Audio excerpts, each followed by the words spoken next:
आज मी तुमच्यासोबत गावरान पद्धतीने झणझणीत चमचमीत मिसळ पाव कसा बनवायचा आहे त्याची रेसिपी शेअर करणार आहे. तर एकदा पूर्ण रेसिपी पहा. मिसळ बघू शकता काय कलर आलेला आहे, तरी बघू शकता काय जबरदस्त झालेली आहे.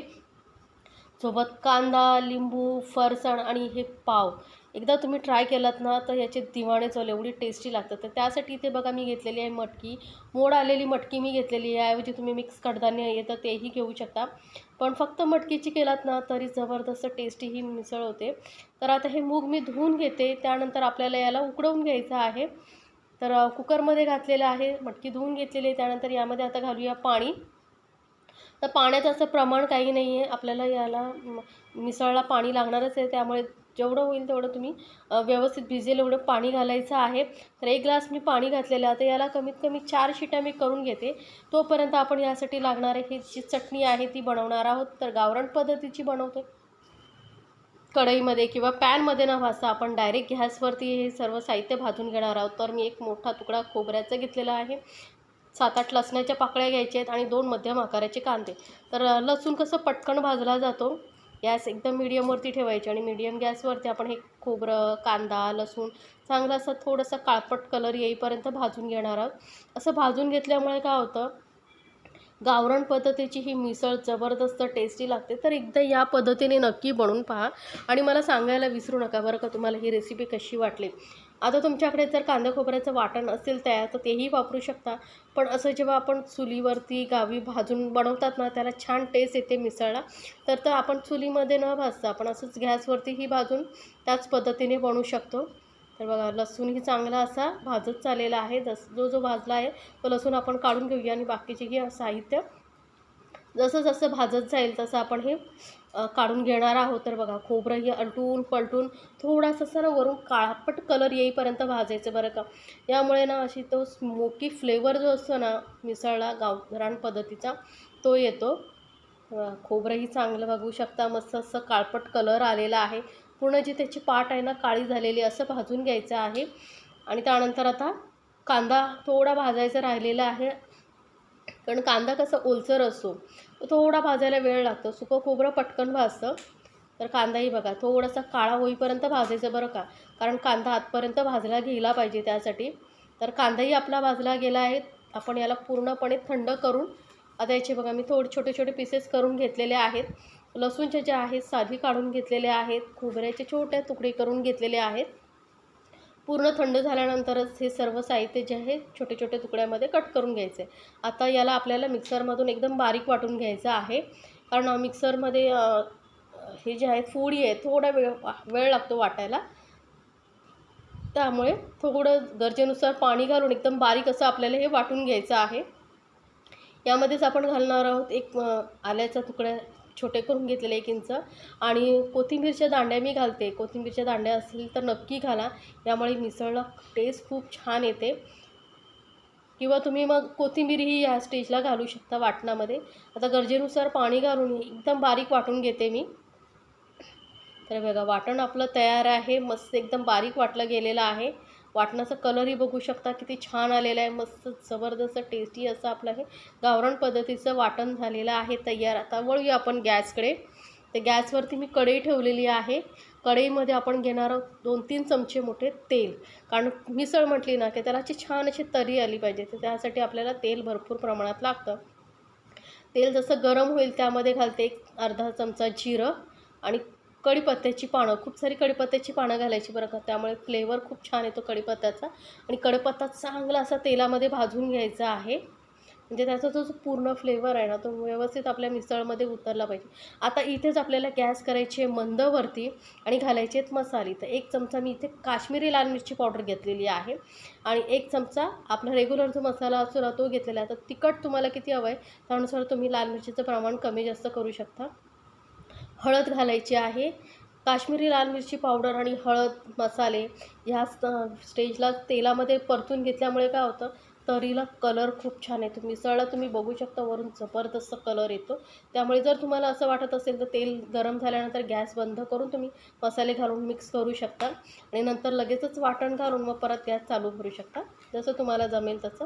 तर हे वाटण पूर्ण घालून घेतलेलं आहे आणि मस्त असं तेलामध्ये आपण हे परतून घेणार आहोत. 1-2 मिनटं चांगलं तेलामध्ये परतल्यानंतर यामध्ये घालते मी 1 चमचा धने पावडर आणि पटापट मिक्स करून घेऊया. आणि यामध्ये अजून आपण पाणी घातलेलं नाही, त्यामुळे गॅस मंदवरती करायची आणि हे मसाले वाटण जे आहे चांगलं असं आपण शिजवून घेणार आहोत. आता मी दुसऱ्या गॅसवरती पाणी गरम करत ठेवलेलं आहे. जेवढी तुम्हाला मिसळ पाहिजे आहे तेवढं पाणी गरम करत ठेवायचे आणि यामध्ये उकळतं पाणीच घालायचं असं बरं का. आता यामध्ये घालून घेऊया आपण मटकी. मटकी चांगली उकडली गेली पाहिजे. तर मटकी घालून पटापट मिक्स करूया. आता गॅस मिडियमवरती केला तरी चालेल, कारण मटकी घातली त्यामुळे काय मसाले वगैरे खाली लागणार नाही. पटकन मिक्स करून आपण यामध्ये वरून थोडीशी कोथिंबीर आताच घालूया, म्हणजे कोथिंबीरचा फ्लेवरही छान येतो मिसळमध्ये. पटकन मिक्स करून घेतलेलं आहे. पाणी चांगलं उकळलेलं आहे. पाणी उकळतच घालायचं बरं का, कारण जी तर्री आहे ना त्याचा कलर खूप छान येतो आणि आतापर्यंत आपण प्रोसिजर केलेली आहे, त्यामुळे आपलं जे सर्व साहित्य चांगलं गरम झालेलं आहे. यामध्ये जर थंड पाणी घातलात ना त्याची टेस्ट बिघडेल आणि तर्रीचा कलरही बिघडेल, त्यामुळे यामध्ये गरम पाणीच घालायचं आहे. तर बघू शकता पाणी चांगलं उकळतं केलं होतं मी आणि उकळतं पाणी घालायचं. आता तुम्हाला मिसळ किती पातळ घट्ट हवी आहे त्यानुसार तुम्ही पाण्याचं प्रमाण कमी जास्त करू शकता.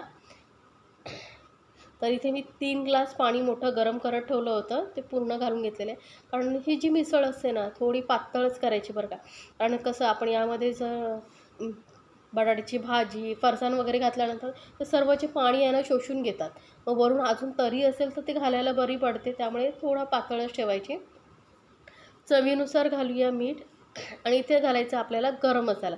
तर अर्धा चमचा मी गरम मसाला घातलेला आहे. आता हे जे गरम मसाला आणि मसाल्याचं प्रमाण तुम्ही तुमच्या आवडीनुसार कमी जास्त करू शकता. त्याला चांगली अशी आपल्याला उकळी काढून घ्यायची आहे. 1-2-4 मिनटं ना मस्त अशी दणदणीत उकळी आली पाहिजे, म्हणजे आपली मिसळ जबरदस्त टेस्टी होते. गॅस मिडियमवरती ठेवलेला आहे. ते बघा मस्त कलरही खूप छान आलेला आहे. जशी जशी ही मिसळ थंड होईल ना गॅस बंद केल्यानंतर असा जो तवंग येतो ना वरती, त्यामुळे ही मिसळ दिसायला खूप सुंदर दिसते बरं का. तर बघा मस्त उकळी आलेली आहे, छान अशी उकळी आलेली आहे. 1-5 मिनटं मी चांगली मिसळ उकळून घेतलेली आहे आणि आपली अशी गरमागरम झणझणीत चमचमीत अशी मिसळ तयार झालेली आहे. तर गॅस मी बंद करते आणि वरून थोडीशी कोथिंबीर घालून आपण ही मिसळ साईडला ठेवून देऊया आणि पुढे आपल्याला जी बटाट्याची भाजी बनवायची आहे त्याची तयारी करूया. तर बघून तुमच्याही तोंडाला पाणी सुटलं असेल ना तर नक्की बनवा आणि मला सांगायला विसरू नका. आता आपण करूया बटाट्याच्या भाजीची तयारी. तर त्यासाठी बघा एक मिक्सर जार घेतलेला आहे, त्यामध्ये 7-8 लसणाच्या पाकळ्या घालते आणि एक अर्धा इंच आल्याचे तुकडे करून घेतलेले आहेत. 3 घेतलेले आहेत मी हिरव्या मिरच्या. आता हे 4 बटाटे मध्यम आकाराचे मी उकडून घेतलेले आहेत, त्याच्या हिशोबाने मी इथे 3 मिरच्या घेतलेल्या आहेत. आता तिखट किती हवं आहे तुम्हाला त्यानुसार तुम्ही मिरचीचं प्रमाण कमी जास्त करू शकता. आता पाणी न घालता दरदरीत असं आपल्याला वाटून घ्यायचं आहे. तर अजिबात पाणी घातलेलं नाही आहे, चमच्याने मध्ये मध्ये मिक्स करत आहे बघा असं दरदरीत वाटण करून घेतलेला आहे. हा जो ठेचा आपण घालून बटाट्याची भाजी बनवतो ना छान टेस्टी होते. आता गॅसवरती कढई ठेवली आहे, त्यामध्ये 1 चमचा तेल घेतलेला आहे. तेल जसं गरम होईल तसंच यामध्ये आपण घालणार आहोत राई. राई चांगली तडकू द्यायची आहे. तडकल्यानंतरच यामध्ये घालणार आहोत जिरं. तर एक अर्धा चमचा एवढं जिरं घेतलेलं आहे. जिरं राई बघा चांगली तडकली गेली आहे मस्त.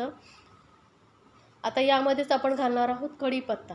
पण कढीपत्ता आपण ना छोटे छोटे तुकडे करून घालूया, म्हणजे काय होतं त्याचा फ्लेवरही छान येतो आणि व्यवस्थित बटाट्याच्या भाजीमध्ये मिक्स होतं. तर किंवा तुम्ही बारीक बारीक कापूनही घालू शकता. तर बघा कढीपत्ता छोटे छोटे तुकडे करून घातलेला आहे. त्यानंतर आता आपण यामध्ये जो मिरची आलं लसूणचा ठेचा बनवून घेतला होता तो घालून व्यवस्थित आपण परतून घेणार आहोत. आता इथे गॅस एकदम मंदवरती करायची आहे आणि मंद गॅसवरती आपण हा जो ठेचा आहे चांगला कच्चेपणा जाईपर्यंत परतून घ्यायचं आहे. नाहीतर काय होतं माहिती आहे भाजीची टेस्ट बिघडते. पूर्ण त्याचा कच्चेपणा जाईपर्यंत सतत ह्याला मिक्स करत राहायचं आणि चांगलं परतून घ्यायचं आहे. तर बघा 1-2 मिनटं चांगला हा ठेचा जो आहे परतून घेतलेला आहे.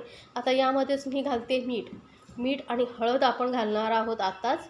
फोडणीमध्ये घातल्यामुळे काय होतं व्यवस्थित बटाट्याच्या भाजीला लागतं मीठ आणि हळद आणि भाजी आपली व्यवस्थित परफेक्ट तयार होते. नाहीतर काय होतं माहिती आहे, तर तुम्ही नंतर वरून बटाटा आता मिक्स केलात आणि वरून घालायला गेलात ना मीठ वगैरे हळद तर व्यवस्थित लागत नाही, त्यामुळे फोडणीमध्येच घालायचं आहे. कोथिंबीरही घालते मी थोडीशी. कोथिंबीर चांगली अशी फोडणीमध्ये घातलेली आहे. आता घालूया बटाटे. तर 4 मध्यम आकाराचे बटाटे उकडून मी फोडी करून घेतलेले आहेत. आता हे फोडी आपल्याला नॉर्मली असेच रफली करून घ्यायचे आहेत, कारण याला ना आपल्याला थोडंसं असं ठेचून घ्यायचं आहे, म्हणजे भाजीचं जे आहे ना टेक्स्चर छान येतं आणि आपली जो आहे ना भाजीला टेस्ट ही खूप छान येते. त्यामुळे आता आपण ही मिक्स करून घेतल्यानंतर चमच्याने याची ना ठेचून घ्यायची आहे. म्हणजे काय होतं, मोठ्या मोठ्या फोडी असल्या ना की व्यवस्थित बटाट्यांना मीठ वगैरे लागत नाही. त्यामुळे असं ठेचून घेतल्यामुळे मीठ वगैरे व्यवस्थित लागतं आणि आपल्याला डिशमध्ये सर्व करायला वगैरे पण सोपं पडतं. तेव्हा असं ठेचून आपण ही बटाट्याची भाजी बनवून घ्यायची आहे. या भाजीचे तुम्ही वडापाव जरी बनवलात ना जबरदस्त टेस्टी होतात. आता मी फक्त डायरेक्ट ही बटाट्याची भाजी आपण प्लेटमध्ये घालणार आहोत. याची तुम्ही जर तर्री वडापावसाठी ही भाजीचे वडे बनवूनही तुम्ही सर्व करू शकता. हे बघा भाजी आपली झाली आहे तयार. तर वळूया प्लेटिंगकडे. तर प्लेटमध्ये आपण ही भाजी घालून घेऊया. भाजीचं प्रमाण हे कमी जास्त तुम्ही करू शकता. खूप सारी मटकी आणि वरून घालायची ही तर्रीवाली मिसळ. बघू शकता कलर किती सुंदर आलेला आहे, जबरदस्त कलर आलेला आहे. वरून घालूया बारीक चिरलेला कांदा. आता लिंबू तुम्हाला इथे वरून आवडत असेल तर घालू शकता. आणि फरसाण कांदा वगैरे ते प्रमाण तुम्ही तुमच्या आवडीनुसार कमी जास्त करू शकता. मस्त अशी तर्रीदार आपली मिसळ तयार आहे. पाव आहे तयार. सोबतच ही तर्री बघा द्यायची, म्हणजे जर असं ड्राय वाटत असेल तर वरून तर्री घालू शकतो. आणि कांदा आणि लिंबू हा जर बेत तुम्ही बनवलात ना तर खाणारे एकदम पोटं चाटत राहतील. एवढी जबरदस्त टेस्टी आपली ही मिसळपाव घरच्या घरी तयार होते गावरान पद्धतीची. तर एकदा नक्की बनवा आणि मला सांगायला विसरू नका बरं का तुम्हाला ही रेसिपी कशी वाटली. साईडला मी थोडंसं फरसाण अजून दिलेलं आहे, म्हणजे असं खाताना वाटलं की फरसाण अजून हवं आहे तरी तुम्ही घालून खाऊ शकता. तर बनवा आणि एन्जॉय करा आपल्या फॅमिलीसोबत गावरान पद्धतीची ही चमचमीत झणझणीत अशी मिसळपाव. काय मग तुमच्याही तोंडाला पाणी सुटलं असेल ना तर नक्की बनवा.